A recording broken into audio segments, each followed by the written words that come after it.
first gold chains date back to the ancient cultures of Iraq and Greece. They were symbols of wealth, royalty, and the divine. Lucky for us, jewelers now make these personal treasures more affordable and more durable than ever. But you may be surprised to learn what they put in the gold to make it better.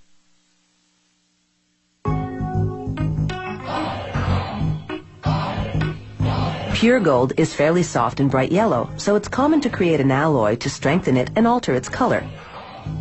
Copper lends a reddish hue, and brass helps the alloy melt more quickly than gold and copper would alone. Depending on the ratio, adding these metals produces 14 or 18 karat gold. They melt the mix in a crucible at 1010 degrees Celsius. Just 3 of these scoops are enough to make about 5,000 14 karat gold chains.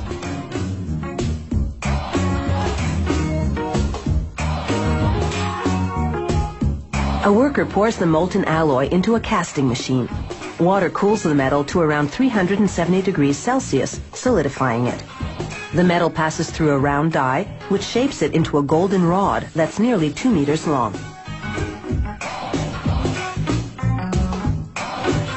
After cutting the rod in half, workers pass it through what's called a breakdown mill. The machine reshapes the rod from round to square, so it'll be easier to stretch.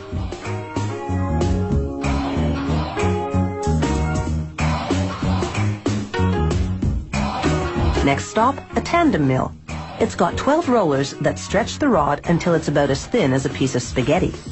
As it emerges, rollers shape the rod into a coil that's 24 meters long.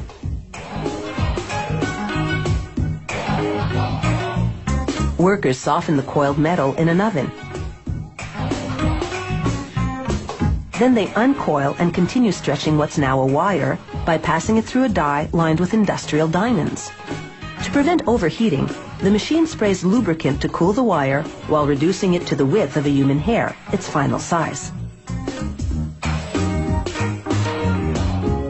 The wire then winds into a nearly 2,800 meter long spool. Next, they unwind 32 of the spools and run the wires through another oven to soften them even more. Just in case you're thinking working here is a golden opportunity, you should know that security is very tight. Employees must pass through metal detectors before going home, and wearing jewelry to work is strictly forbidden. This machine makes what's called cable chain. It passes wire through a link and closes it to make another link. The machine makes 600 links per minute.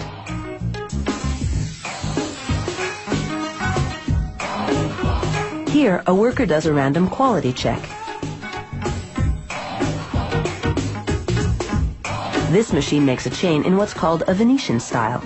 The wire passes through a channel where mechanical jaws bend it over a die to make a link with the preceding segment.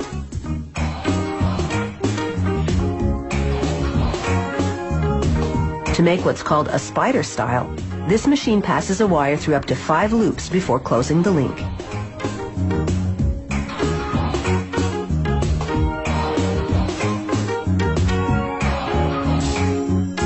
For a Figaro-style chain, this machine makes 3 short links before a mechanical arm moves the chain to another area to add 1 longer link. The arm then moves it back to add 3 more short links.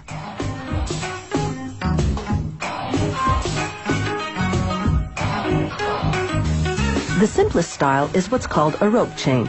To make it, this machine threads a wire through as many as 2 loops, then closes it to make another loop.